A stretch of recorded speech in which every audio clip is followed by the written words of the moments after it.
So I'm going to do a prayer of gratitude. We'll do an overview of what energy healing is, and then dive into tonight's topic, which is about healings for the physiology and energy healing for physical health.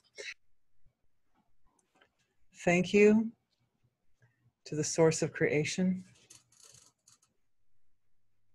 for everything, for this webinar, for all the forms of consciousness which heal, and for all the forms of consciousness responsible for the perpetuation of wisdom, knowledge, for the flow of knowledge. Thank you to everyone's ancestors. Thank you to the divine in all of us for blessing our time together and for allowing us to get down to the most important, vital areas which need to be addressed tonight, and to do so in the most efficient and concise manner. Thank you for the opportunity to share all of my resources with you so that everyone may become self-sufficient and self-sustaining. And I'm actually very excited about tonight's webinar. So bless you all and thank you for being with me.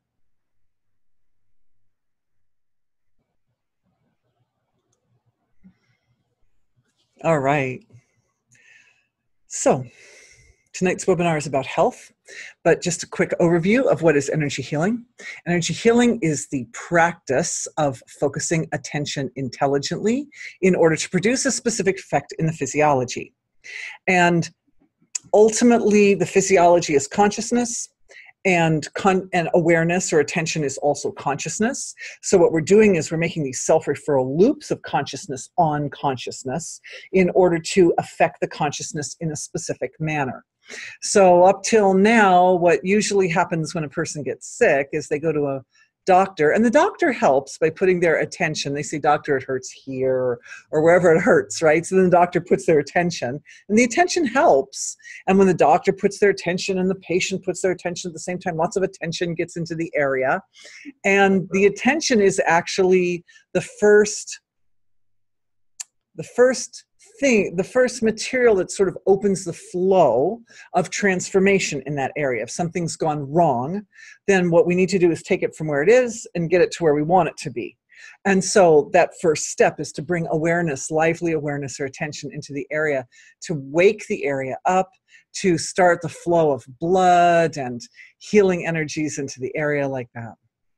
So the reason energy healing is valuable, even in addition to Western medicine, nothing wrong with Western medicine, is that a lot of times the seed or the source of the illness is not the symptom. It's not even on the surface.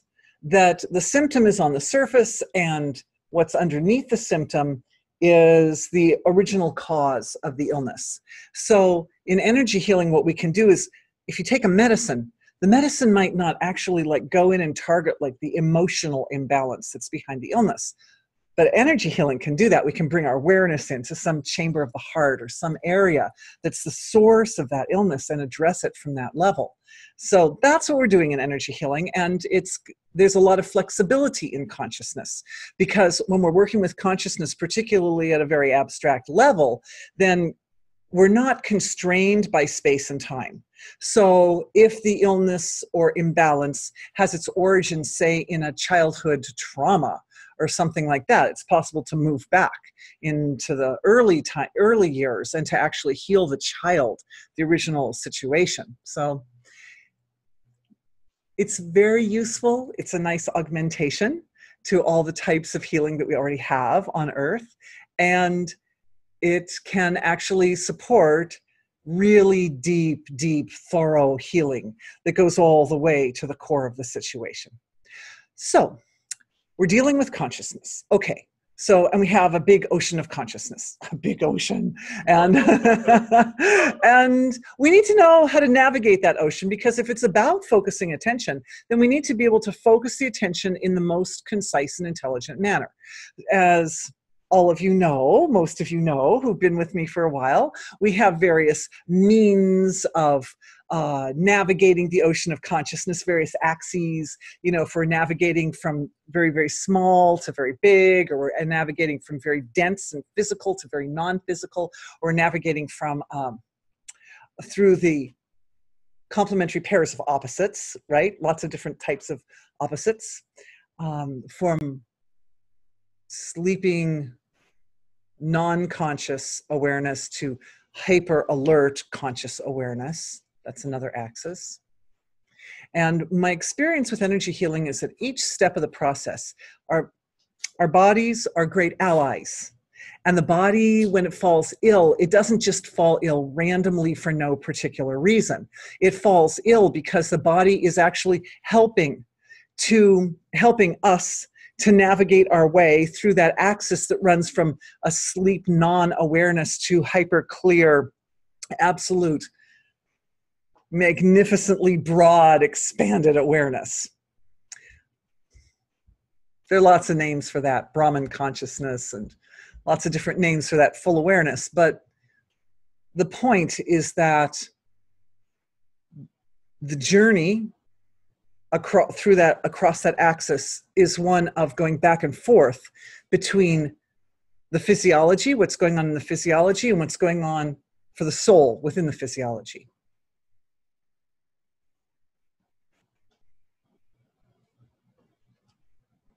Okay. So that's the overview of energy healing. Now, if we look at the axis that goes from very dense to very subtle, which is the first one I ever found when I was working with energy healing. So it's very useful. It's like a fundamental. For me, it's a fundamental. What we find is that the resources are of being, of consciousness, the big, huge, immense source of all of us. It's an infinite source of resource. Those resources are implemented first from the very finest level of the physiology. And this is interesting, that I've noticed that pretty much all illness, and also all other types of challenging problems, have a karmic foundation. Pretty much all illness, we could say, can be traced back to some karmic imbalance in the system. So I thought it would be very interesting to look at the relationship between the causal level of the physiology. If we've got physical body up here, and then subtler, and then the causal body down here, and being down at the bottom, that causal body is the area where generally karma resides. That's where like all your potential is, but that's also where the karma is. So we need to kind of go in and take a deeper analysis of what's going on between the causal body and karma.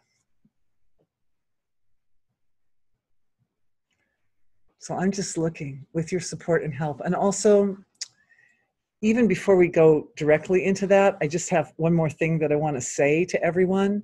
And that is, I don't know about you guys, but I've been noticing over at my end of the universe that things have been a little explosive. And, and like, there have been things that have been coming up. It's been a little harder the last week or so. And then someone said to me, oh, well, there's a planetary reason for that, having to do with Mars and the nodes of the moon and so forth. But this actually ties into karma. It ties in, because I was looking a lot at karma this week. And what I noticed was that karma, the way it manifests for us right now, at this time in creation, this time epoch, the Vedic sciences, in Vedic science, they call it yugas, this particular yuga, where it's more common for people to fall ill, and it's more common for people to have difficulties. It's very interesting how the laws of nature that cause the karma to come to the surface and manifest are different in Kali Yuga, in this Yuga, than they are in, like, say, Sat Yuga, where people live for centuries and centuries with very healthy, youthful physiologies and so forth. If we take that Vedic vision of the time epochs, the epochs of time, So I was looking at that, doing a little compare and contrast.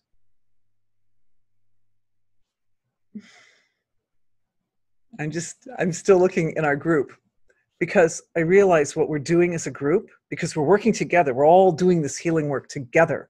All of you guys are powerful healers, right? We get together and we do this. And what we're doing is we are working to shift the laws of nature that are responsible for the karma bubbling up to the surface in ways that are really detrimental to life. We're shifting those laws of nature so that we can live now in a way that's more like Sat Yuga, more in the direction of living a very high quality physical, mental, emotional success in all areas, people aligned with their dharma, etc. Dharma being that which you are intended to do in this lifetime. Living in accord with that. Cosmic evolution, cosmic intention. Okay. We shall return to that point. But let's go back and look a little bit at the causal level of the physiology and karma. Now, I just uploaded a video this week on causal body. So I don't know how many, getting some head nods over here in the room. A few people got a chance to see that video. Let's look at the causal body together. And I've had more insights about it since I made the video. So I'm really excited to share this with you. All right. The ocean of infinite unbounded being is the foundation and source of everything. And then the causal body is like the finest relative level of the physiology. Finest relative. And it's big. It's like this ocean behind me. It has a kind of a very large, infinite, vast quality to it. And it's extremely abstract. So we can think of it as a very large, expanded, abstract space of self. So at the surface, we're constrained by space-time, and at the causal level, we're expanded. Okay. This expanded space of self is made primarily by my perception of space. And it's an infinite space. And every time you divide it up into smaller spaces, those smaller spaces still retain the quality of infinity, because it's made basically of infinite beings. So it's infinities within infinities within infinities within infinities, spaces within spaces within spaces within spaces, smaller and smaller and smaller, until we get down to like little spaces, like the space around each cell in the body, or the space in your mouth. That's an interesting space. It's a very sensitive space in there. We have a lot of sensory perception in our mouths and ears, or the space of a room. We have spaces where our hearts connect with the hearts of others, like sacred gardens, beautiful spaces. Okay. The spaces are not just empty spaces. They're humming or vibrating with energy frequency. And the hum or the vibration of each space is unique based upon its particular shape. So if the space is shaped like a nice round, like a mandala shape or some symmetrical shape, the resonation produced by that space will be more harmonious within its own construct. I was a music teacher before I did this for years. I was studying to be a music teacher, and it's very interesting how the shapes of different instruments dictate the quality of the sound produced. Also, the way the vibration is made, if it's made by a string or a reed or by the lips or by the air or whatever, that also dictates the nature of the sound. But the space is a major contributor to which subtle tones modify or augment the vibration. So, for example, if I go, that's not music. But if I go inside a brass instrument, music comes out, right? So, it's kind of magical, sort of cool. So the silent space of the brass instrument, that it creates this resonating space that allows the vibration in its simple form to be augmented by what we call overtones. In music, they're called overtones. But if I, even in my voice, if I produce a sound like ah, also within ah is ah, ah, ah, ah, you know, and it goes up, up, up like that. You don't really hear the overtones distinctly unless you're like, you have a trained musical ear or something, you can decipher out the overtones, but they reside in that sound, and they make the difference between a human voice going ah, or a flute going ah, or, you know, or different instruments can play the same pitch, but the pitch sounds different. It's called timbre. So when we're talking about the causal body, we've got these spaces, and the spaces, based on their shape, give rise to vibrations or resonations with different timbres.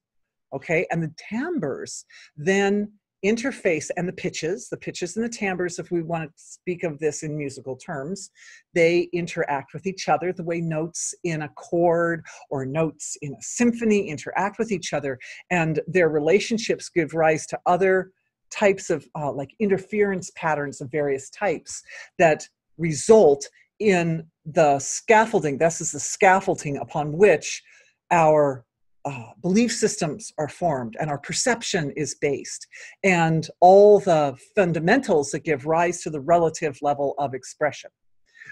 Okay, so we've got spaces within spaces within spaces, and they're all humming.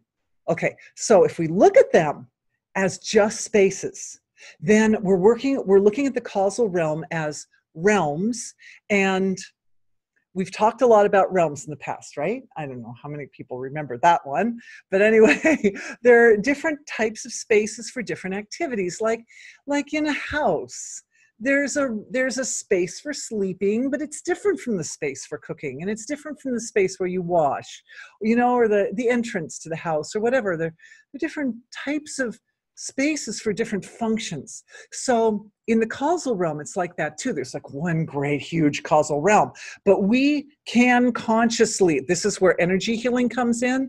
It's not just like, oh, I'm blindly going along and I don't know what the heck's going on in my causal body. It's like knowing that you need to know you have a causal body, and it's through a kind of a self-referral loop from conscious awareness through the whole belief system back into the causal body. Actually, the mechanics are a little more elegant and exciting than that. It's actually, a lot of it's dictated through the heart, to be honest. But we divide up the causal body in different ways. So all of us have this causal body that stretches as big as the universe and goes back in time as long as the universe existed and into the future. It's the same overarching space, but we each as individuals divide it up a little bit differently. So that's why I have curly hair and some people have straight hair, right? Or why I'm this tall and some people are this tall. My son, he's that tall. Right? My daughters, I'm the shortest one in the family. No. Oh wait, no, my mom's shorter. No. Anyway. Yeah. Well, that's a position of distinction, right? Yeah, easier to hug, definitely. Okay, so we divide it up differently. Everybody divides their causal realm in different ways. And the way the causal realm is divided up is based on karma, partly. Before we even come into this world, before we come into this body, we make some choices about the lessons, specific lessons that we're going to learn in this lifetime, or the way, like, I remember when I became old enough to be aware of my physiology, I was very happy that my eyes were this color. And I remember looking in the mirror and thinking, oh, I always wanted eyes this color. You know, it doesn't matter. All the colors of eyes are beautiful, right? But I realized at that second, there was a sort of moment of like deep awareness of, oh, I chose that. You know, that was something that my heart longed for, to have.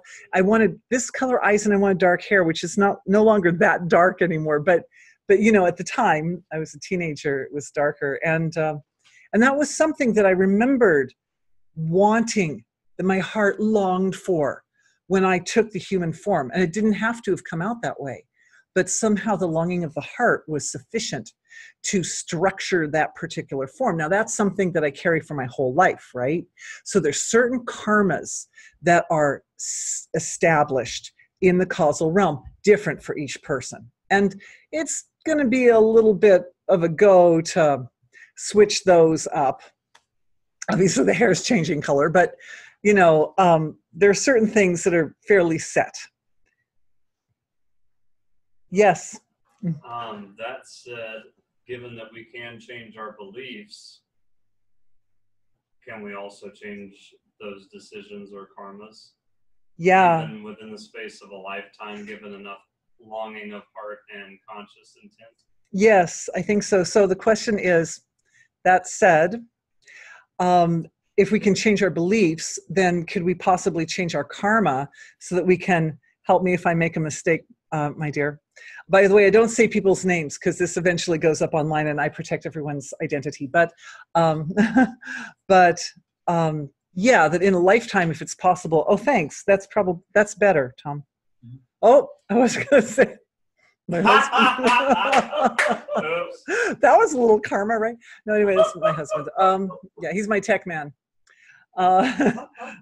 Thank you. Yeah, that there's, yes, the answer is yes. And essentially in energy healing, that's what we're doing. We're bringing awareness down to the causal level of creation, and we're looking at our arrangements, our own personal arrangements of the causal field. And we're thinking to ourselves, well, how have I got things divided up right now that's giving rise to this effect?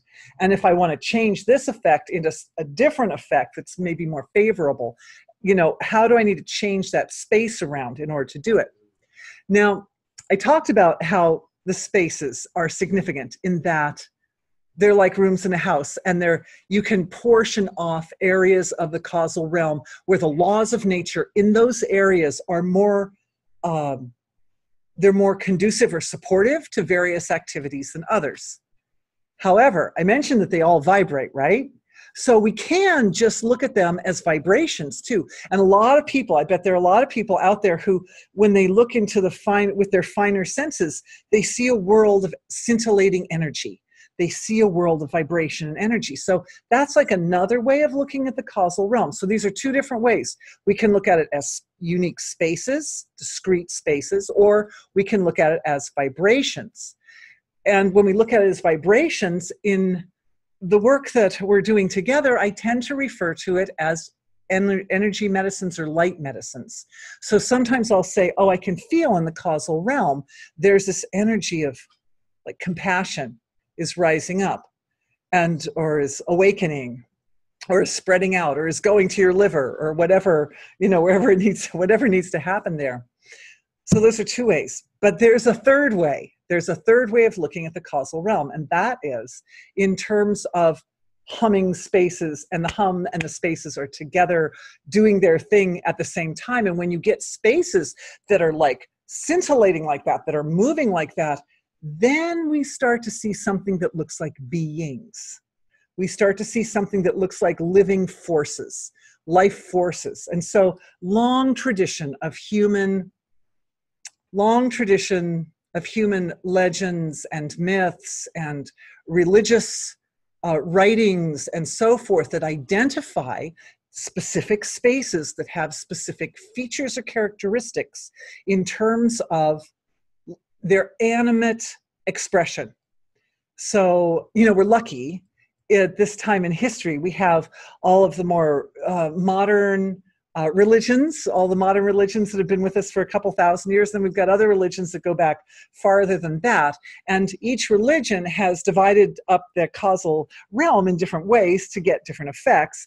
And so we can draw on all of them because it's the same causal realm. It's just it's just like where you place the limitations and boundaries that gives rise to different effects. So that's why in our work, for example, sometimes I refer to various Hindu deities, such as Lord Kalabhairava, who is the Lord of Time, or Lord Narasimha, who is the incarnation, fourth or sixth incarnation, fourth maybe, of Vishnu, who has the capability of overcoming any double bind, any impossible situation, no matter how impossible, no matter how crazy.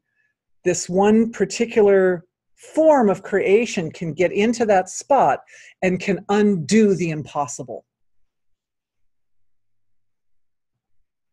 That's a good one to know.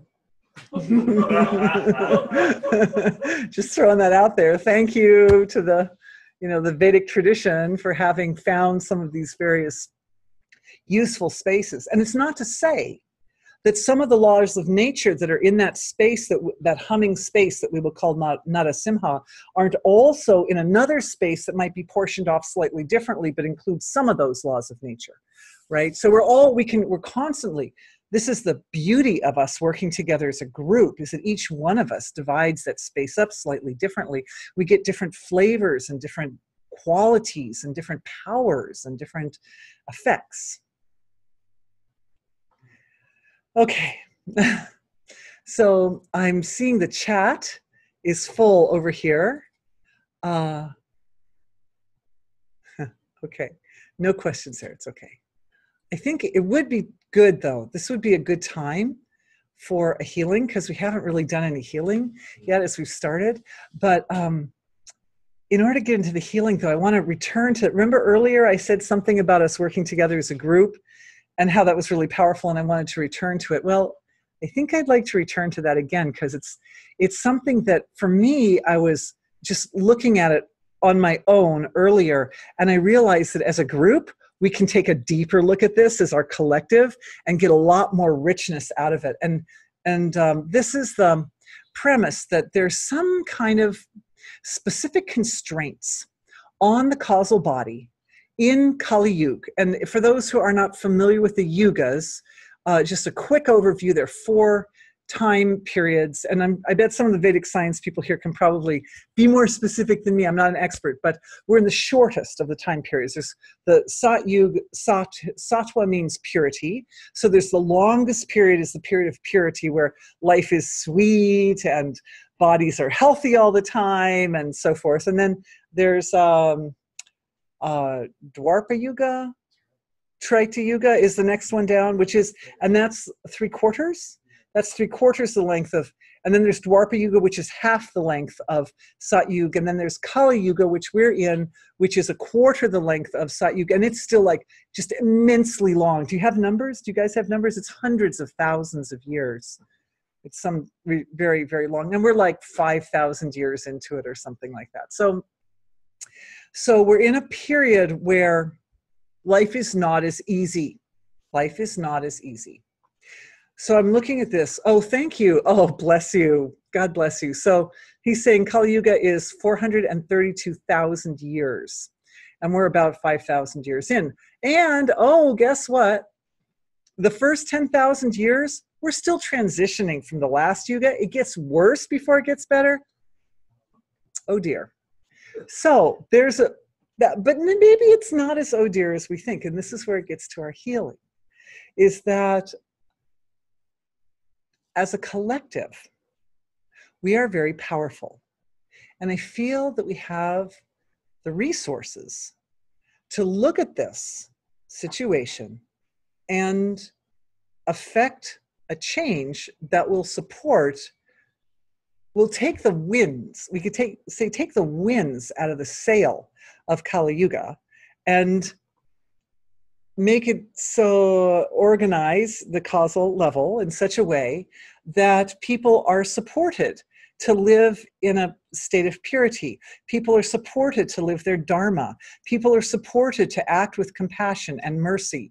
People are supported to enjoy beauty and to have success and to live fulfilled lives, even in Kali Yuga, even in this time. Okay, so what's the difference? This is, thank you to a member of my family who's been doing deep research into this area, whose name I will not mention, but anyway, he always factors in somehow because he never stops. And that is, some people just never stop being interested in knowledge and energy healing. Okay, so what makes Kali Yuga difficult is that there's this form in the causal body known as Kali, which is a sort of demonic form. Okay, so we've got all these spaces in the causal realm, and some of them hum or resonate at high frequencies that are like really supportive to life, and some of them resonate at denser frequencies that are non-supportive to life, that almost take like pleasure in our difficulties and so forth. So there's a form like that that's a big form, that has sort of is holding hostage, is holding our time hostage. Turns out that that particular form hides in the hearts of humanity. That's where it sits. That's where that particular form sits. So we're looking into the heart. Oh, and this is a perfect time for me to give a shout out to a fabulous woman who's on our webinar subscription, but she's not with us tonight. But right after the last webinar, sent me this wonderful, wonderful article about the heart, which I passed on. I think some of you out there in the audience got a copy of that article. It was fascinating. We'll make sure we put a link in with the links to the webinar so everybody gets. It's well worth a read. It's not a very long article, but one of my favorite points from the article is that every organ of the body produces its own electromagnetic field. However, the electromagnetic field produced by the heart is 60 times more powerful than the electromagnetic field produced by any other organ in the body.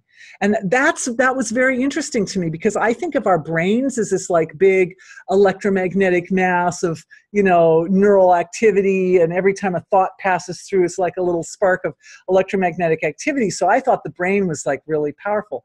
No, the heart has its own neural net, and it's actually many, many times more powerful even than the brain.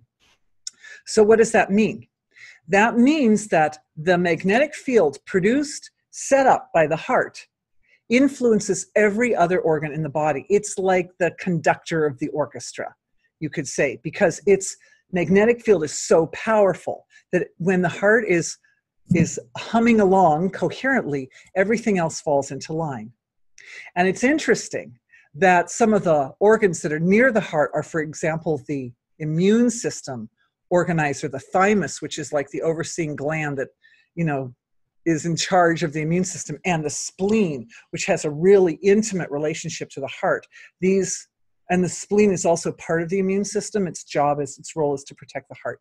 So that these are near the heart, that the immune system is near the heart, because the immune system is one of the main areas of our body that keeps us well. Yes. You gave one of your things is on viruses and infections, and there's sort of like a lower frequency energy. And if we have this technique of sort of like letting our attention be there, and we're feeling our higher frequency, and the two of them sort of playing with each other, how does that factor into like this subtle causal body level where you say these different frequencies? Oh my gosh, that's such a brilliant question. So his question is, I did a video for healing infections, and I talked about how the infection has its own frequency. The life force of a virus has its own specific frequency. And in the healing video, what we do is we look at that particular frequency, and the mind goes into the source of thought with that frequency having been just in the awareness, and from the source of thought being that infinite resource, out comes the interference pattern for the specific frequency of the virus. And then they interact with each other, and they cancel each other out. So the question is, how does that relate to the frequencies that are in the causal body? And I love that question, because that's something I wanted to talk about. So thank you. So the thing is that in the causal realm, anytime we portion off any section of the causal realm, there will always be another section of the causal realm that acts as its antithesis, or acts as a perfect balance for that particular area that we're working with personally. So within the context, because the causal realm is nearly infinite. It's the finest relative, so it is manifest, but it's so close to the field of infinite being that it's like almost infinite. And at that level, what we get are expressions that are very, very close to the nature of divine being, of infinite being, of the source of creation. So we get these forms that are like complementary pairs of opposites. I mentioned that before. as one of our navigational tools, right, is navigating through all the complementary pairs of opposites, and they sit at every node in the web of life. And the web of life is the web of life I identify as being a little more relative than the causal realm. So you've got the causal realm with all these different spaces that interact, and they can cancel each other out, like interference patterns can cancel each other out. But at the slightly more relative level, we start getting threads or streams of consciousness that are running through everything. We think of them as meridians inside our bodies, and they're outside our bodies too, and they connect everything. They connect the sea to the clouds and to the seashore and all the stars, and every cell in your body is connected by these little threads of consciousness. So everywhere the threads cross each other, there's a node. And at every node, there's a pair of opposites. And the pair of opposites creates totality or wholeness. It creates a form of completeness or wholeness, because you get a pattern going like this, and then the exact pattern that cancels it out, and they come together, and they're in there canceling each other out and humming back and forth with each other. So that's another way of creating actually a vibration in a space, right? If we think of the nodes as spaces, and they've got these opposing forces humming, vibrating against each other. So like I said, infinities within infinities within infinities. No matter how you slice it, you get these forms of wholeness. It's a beautiful vision, right? So yummy. Anyway, let's see what I was going with that. Thank you for the question. I love that. Karma. Karma locks certain spaces in place. So they're very difficult to move. Okay, so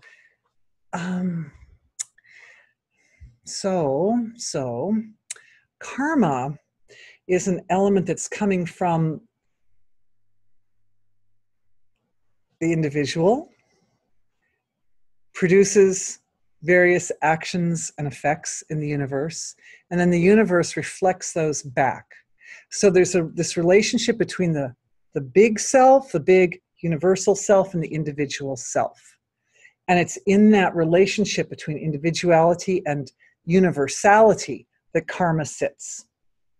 And I remember in I think it was a previous webinar, I was talking about karma as like in the edges of the spaces. That the karma kind of, it's like it forms the little walls of the spaces to help portion them off. So we're all dealing with a collective karma right now, which has to do with our relationship with this form known in Vedic science as Kali. And I guess there's two. There's like the female goddess Kali, which is kind of a beneficent form, but then there's this like more malefic form Kali, which is more masculine, which is the one that we're referring to now. And the thing about being human is we come in into the world with a particular family and a particular culture and a particular environment. And as little people kind of, still dazed, arriving in the world, we don't even realize that we're just growing up in a particular environment with various influences. However, this webinar is about seeing through that like a glass bell. I borrow that word from something I read today by Aurobindo. Aurobindo, maybe. Anyway, he was a saint in the last century, a spiritual speaker. And he used that term glass bell, and I really like that to describe this sort of space that we find ourselves in, and it's because it's glass, it's like we don't even realize it's there. And all of us for 5,000 years have been in this space, and we didn't realize it was there. And it's a space that's got this form in the heart area, in the administrator of the whole body, which is not, it's the laws of nature of that particular energy cause they cause little tiny innocent, we could say idiosyncrasies or anomalies or even infractions to get kind of blown up and bubble their way to the surface and come out in the form of an illness. When Kali isn't there, I'm just calling it Kali, but it's a causal realm space that hums. When Kali isn't there, then in Sat Yuga, people can have all kinds of wonderful, unique, individual characteristics without being punished for them. So it's a kind of an energy that causes a little imbalance to get sort of blown up out of proportion. And that we call the karma. We call that the karma. Coming back, you do one little thing wrong, and then that bounces off of something and comes back to you, and it bounces off of something else, and it bounces off of something further away and comes back, and it bounces off of something further away and comes back, and it comes back 1,000 times, and you only did it once. So it's like so not fair, right?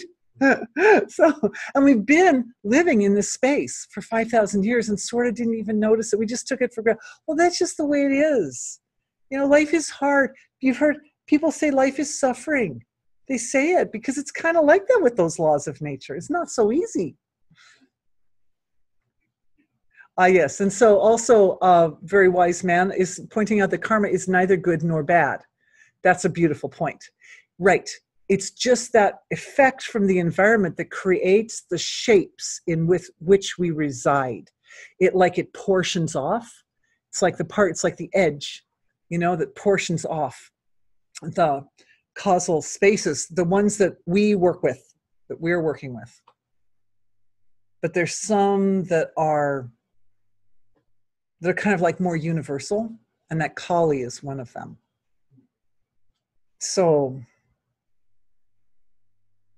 with our big, beautiful, powerful healing collective, we're just looking at that. We're just looking at it to see what we can do to restructure that particular energy in the heart, so that the heart produces its magnetic field in a way which aligns us and all the organs and all the other systems of the body with cosmic intention, with divine manifestation. So we know ourselves as the manifestation of divinity. And I'm just feeling it. I'm just feeling into it. There's certain deep structures that hide under the surface, and we're used to not looking at them. But you guys are so clear. We as a collective, we are so clear that as a collective, we can look, and each one of us is looking from our own unique angle. Each one of us is looking from our own unique angle. And based on each angle, we get a bigger picture. We share our perspective so that we get a bigger picture. It's still flashing.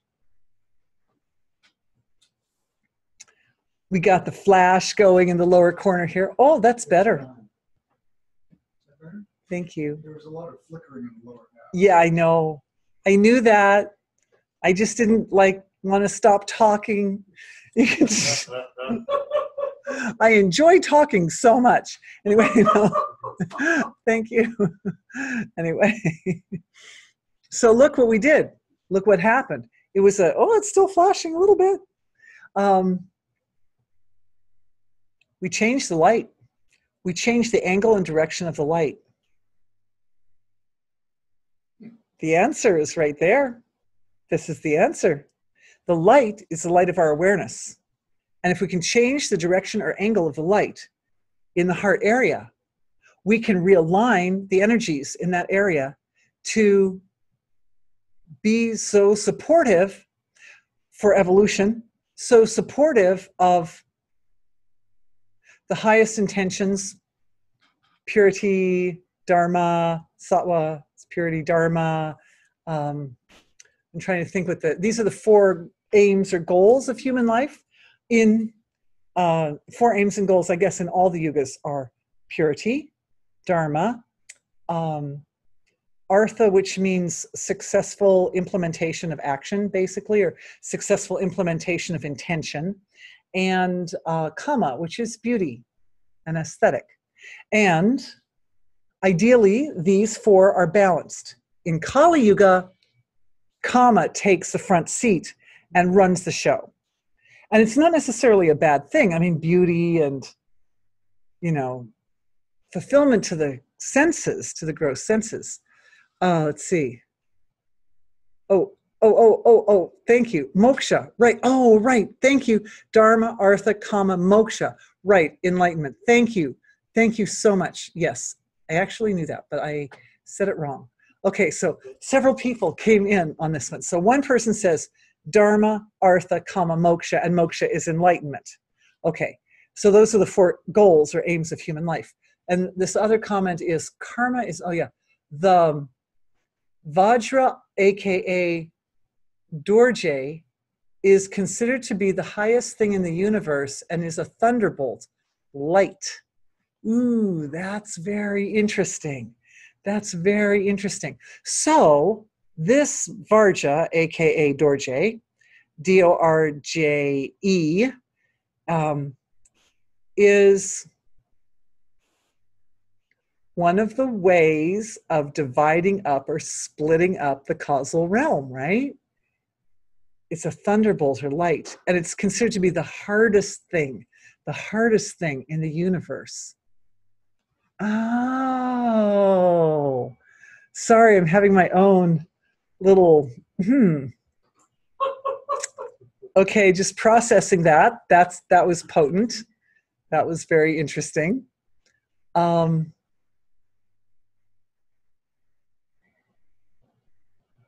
Everybody in the group is getting a download for that right now.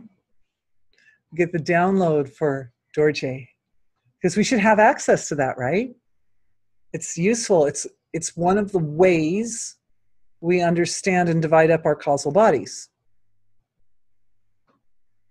Hard, solid. It has hardness, and yet it's light, which means it's also like you can't hold on to it.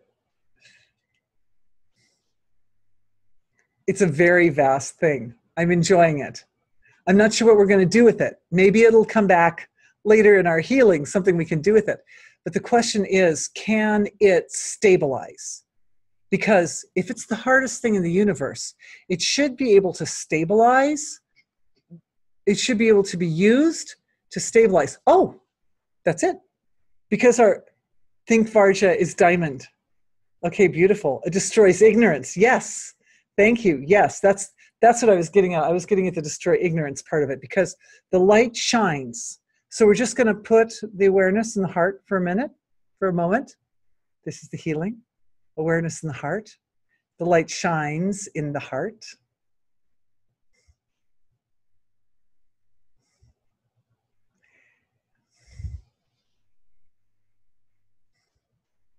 And I'm feeling the changes taking place in the heart. But of course, my job is to tell you what they are. So I'm also looking for the words. So the first impulses of feeling, of course, the heart is like the center of feeling in the body. So easiest is to first analyze on the level of feeling.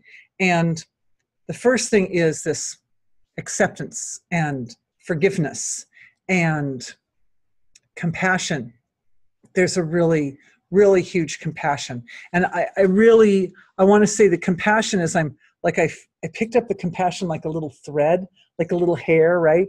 You picked up the compassion, and then I started following the compassion in. And what I found is it went to this ocean of compassion. And I think that what we're looking at is an appeal being made by our collective healing group to the Mother of the Universe, because that's that great big unbounded ocean of compassion, the heart of the Mother of the Universe, that we on Earth, living in the beginning of Kali Yuga, in the beginning of this time that could be really ghastly. I mean, if we just think of what went on in the last century, and to think that this is only just the beginning, that it gets worse. It's like, no, we can't. So the idea is appealing to the Mother of Creation to have compassion on us, have some compassion and pity, have some compassion at least. If you follow the thread of compassion into its source, and we find our way into the heart of the mother of the universe, that is another structure of our own causal body. And that heart, that great, vast, unbounded heart, then acts like a tuning fork to bring this heart into alignment. So each one of us, with what I'm seeing it doing is it's purifying or breaking down lots and lots of boundaries, lots of karma, lots of karmic boundaries between our hearts and the heart of the mother of creation. And so it's becoming like integrated. And integration is another vibration or hum of the causal realm. It's the ability to stabilize. And that's where the Vajra comes in, because it's solid and it's awareness. It's solid awareness that it comes in, and it finds the intimate connection between the heart of the mother of creation and the human heart in our hearts.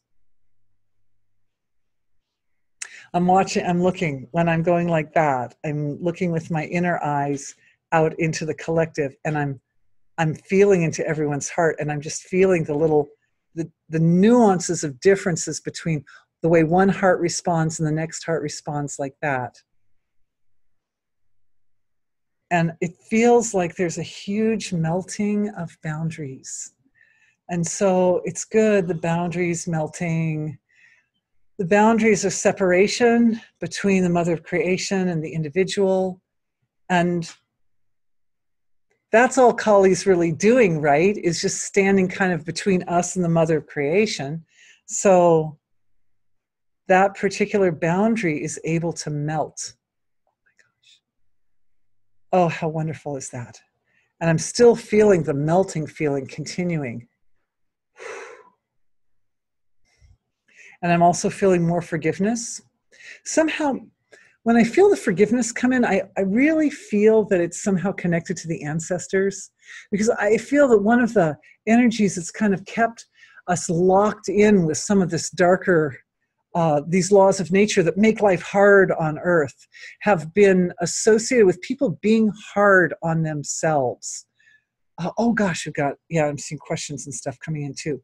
Yeah, when people are hard on themselves, they have really high expectations, they're judgmental like that, then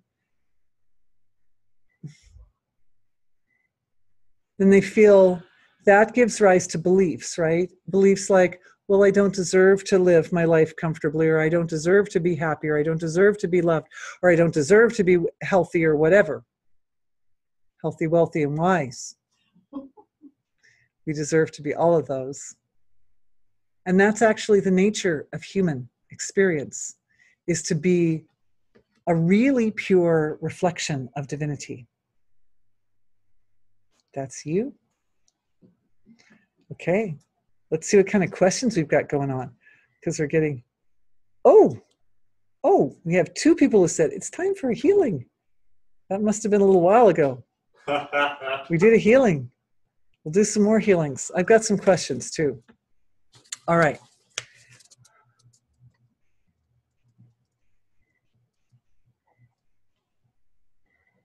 I have to think about that one. Some of them I have to think about more than others. This is a question that has been asked of me several times in the last little while, and it's really about time we did a healing for it. The question is having to do with improving skin conditions. This is the last 3 people who asked me about this, though, were in Europe, and so Europeans will be more with us tomorrow. I don't have a way to check if the Europeans are staying up in the middle of the night to listen. It's like 3 a.m. over there right now. So we'll do the skin conditions tomorrow. Okay. Okay. Here's a person who's having trouble with digestion.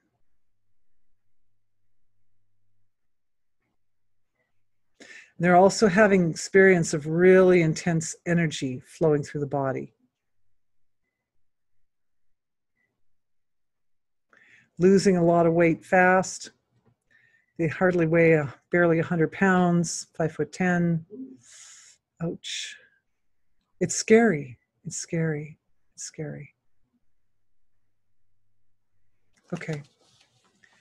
So let's look at digestion, because we know that the health of the heart also is related to the degree to which it's nourished by the body. The heart needs a lot of basic fundamental minerals and so forth. And one of the things about the heart also is that it has this really beautiful, intimate relationship with the bones, because the bones are a big resource in the body. They hold and store a lot of important minerals that the body needs, but they also produce digestive enzymes. Who would have thought? I just found that out recently. I was reading.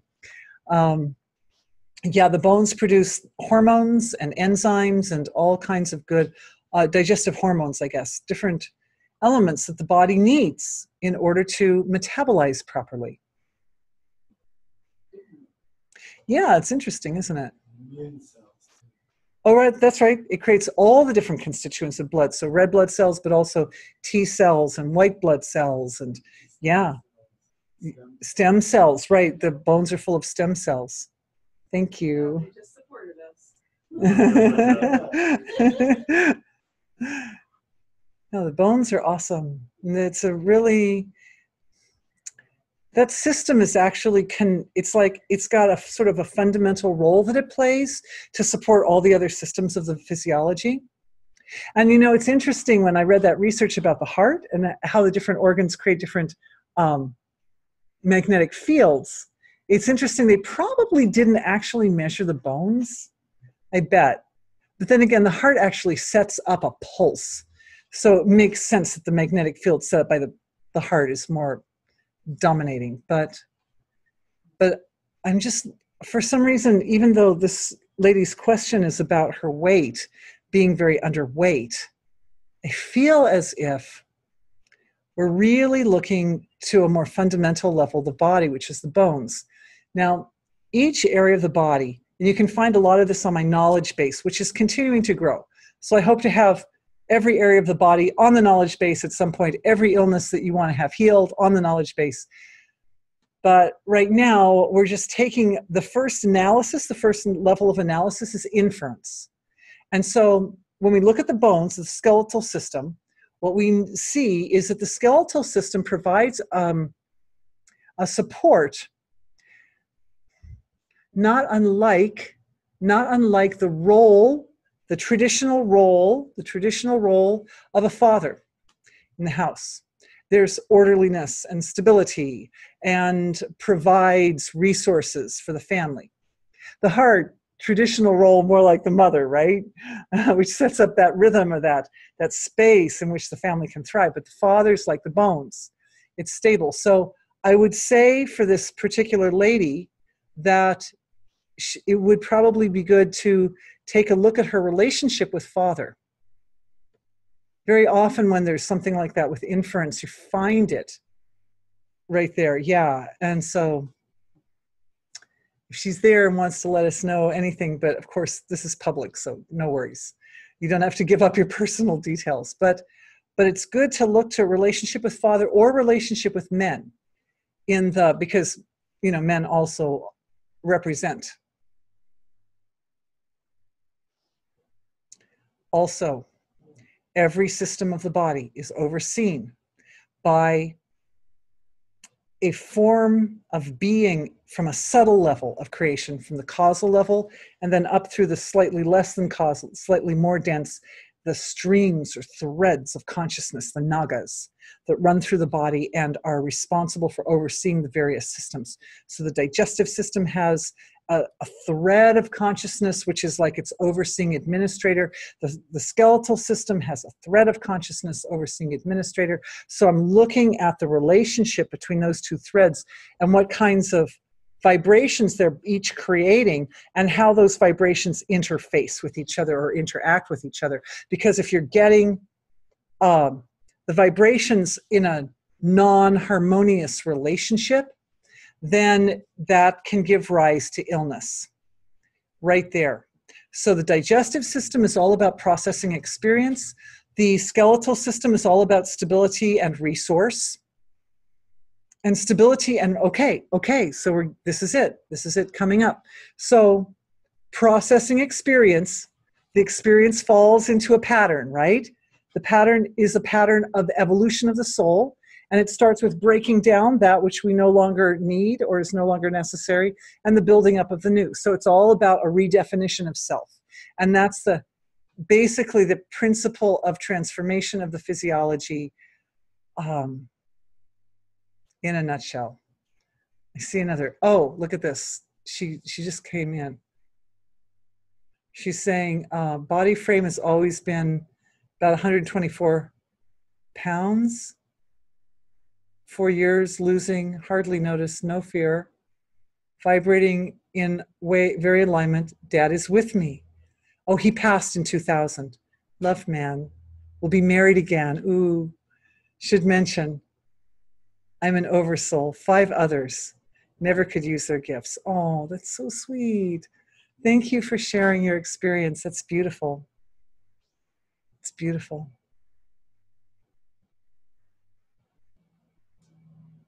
We'll be married again. You will be married again.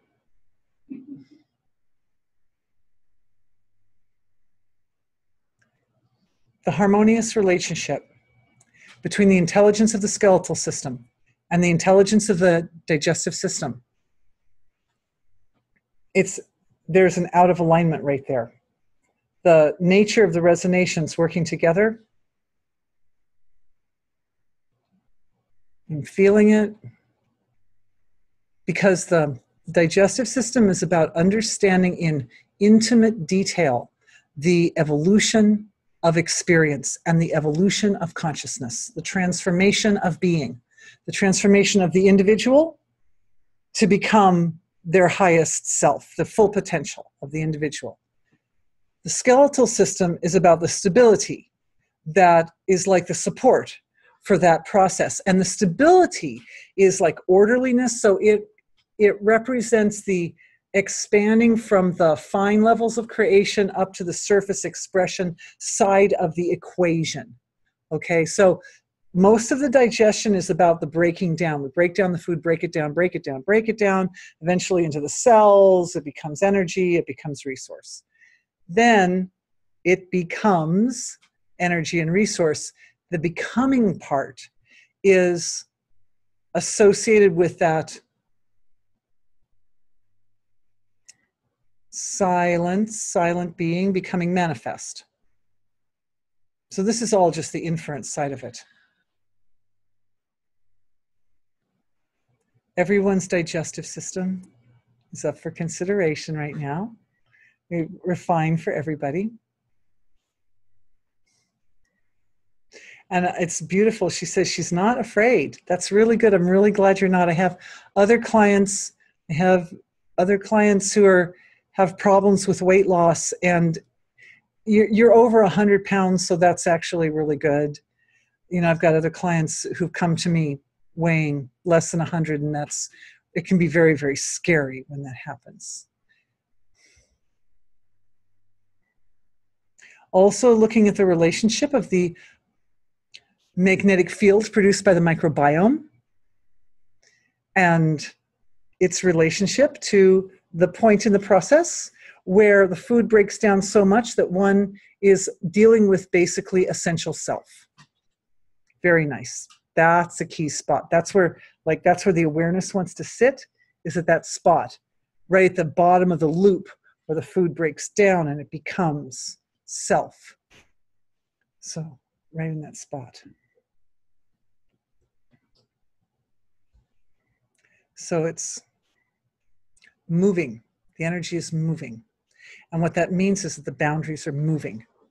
The boundaries are the karma responsible for the misalignment of resonations or frequencies in the skeletal system and digestive system. This is balancing. And what's making it balance? The heart.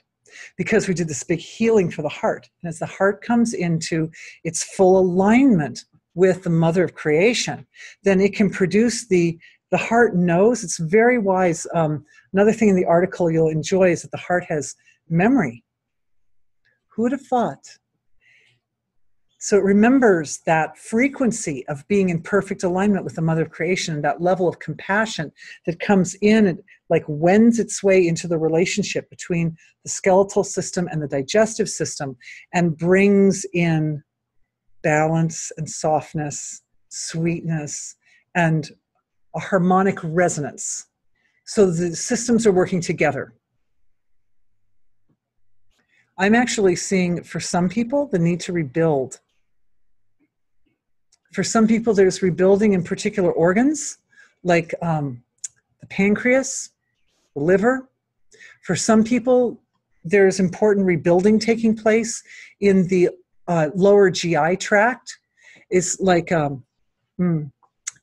intelligences at the causal level, small ones, very benefic small intelligences, little, like we could call them Davic intelligences, that are whose dharma or role is to work through the physiology, and anywhere where there's a little lesion or there's a little inflammation, to knit the tissues back together, to knit the tissues of the colon back together, knit the tissues of the intestines back together. Anywhere there's a little spot where things aren't quite smooth.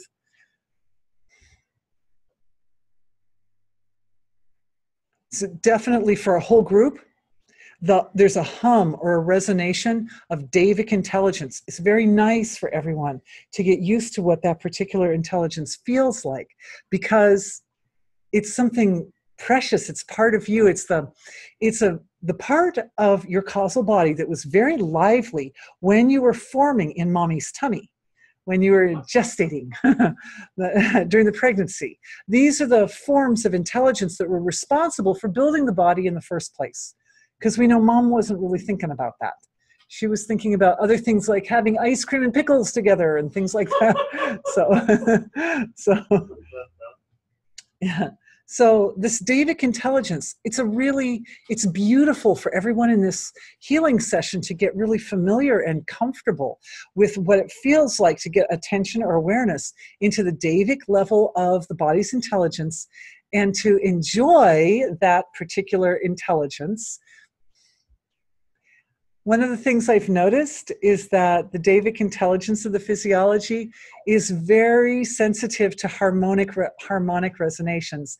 In fact, sometimes for myself, when I'm working with the Davic energies of the physiology, I hum or sing, or sometimes, I don't know how many people like dream with music or something. Being a music teacher, you can imagine there's always some music going on in there, and they like the music, whether it's being produced outwardly or whether it's being produced inwardly. It has a very nice effect.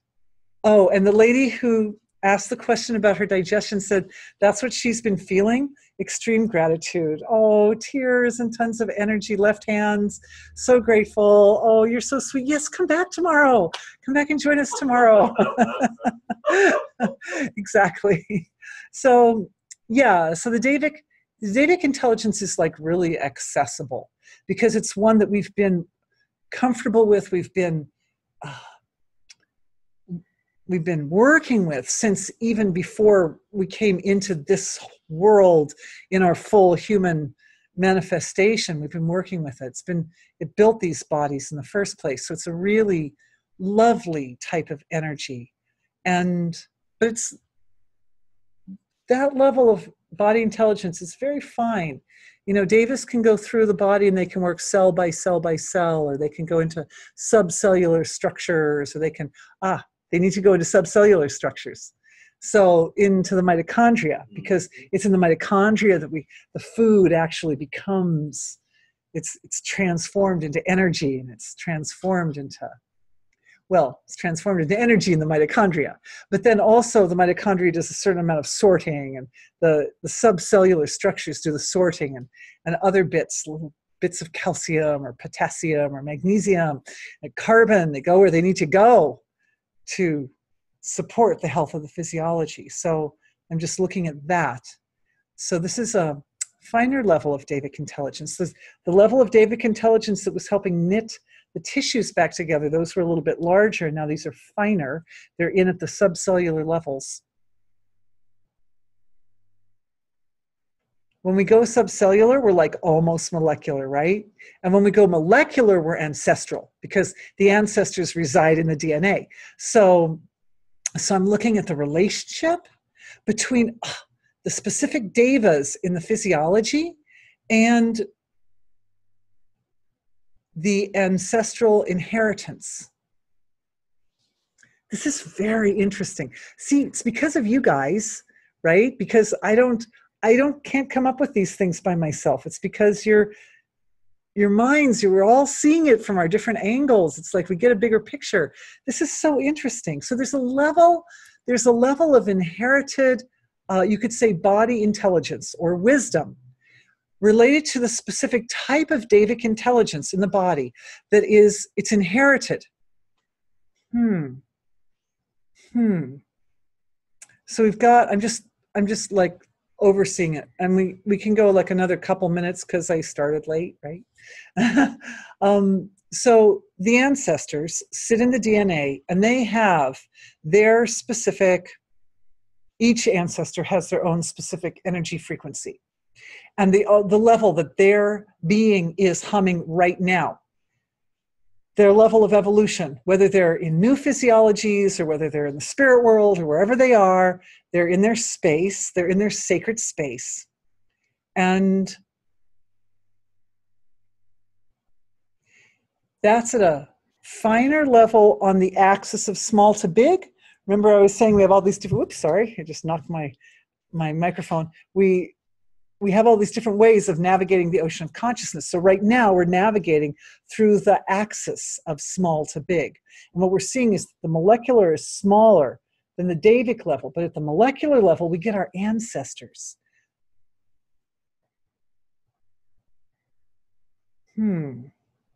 There's also a kind of a really large collective at the molecular level, because at the molecular level, we also get the ancestors of all our microbiome, right? And at the molecular level, we also get molecules of nutritional substances in the body. There are all kinds of things. There are all kinds of toxins or mold. She mentioned mold, right? There's all kinds of stuff at that level. So it's a very highly collective level. And then the devas, this makes sense. And then the little devas that are at the subcellular level are kind of like slightly bigger than all this collective intelligence that we've got going at the molecular level of our physiology. So these slightly bigger forms are able to work with the molecules. They're able to like manipulate them, you could say.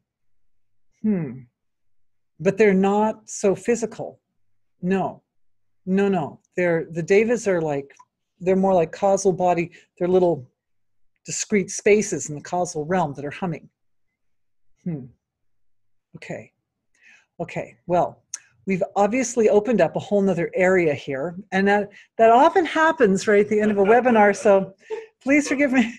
Yeah, I know. Luckily, everybody gets all the recordings. Even if you only participate today, you get tomorrow's recording as well. Oh gosh, she's also the lady with the digestion says she just had another healing to get her through to this point. And she said just harmonized everything and cleared the extended family. Yes, thank you so very much. Yes, that's the idea. We heal the ancestors and we heal ourselves too. Thank you everyone so much for being with me. And I know that I didn't really, did I close it off? Thank you to the divine. I want to do a nice thank you to everyone for being here tonight, and to the opportunity for us to work as a healing collective, to do healing work not only for ourselves, but for the whole collective of humanity, for Mother Earth, for everyone. It's really exciting to be in our group. I always look forward to it every time, and I'm so grateful to each one of you. It's been really beautiful, and we will come back tomorrow morning, and we can pick up where we left off today and see where it takes us and get to some of the European questions. And thank you. See you all soon. Take care. Thank you for being with me. Bye.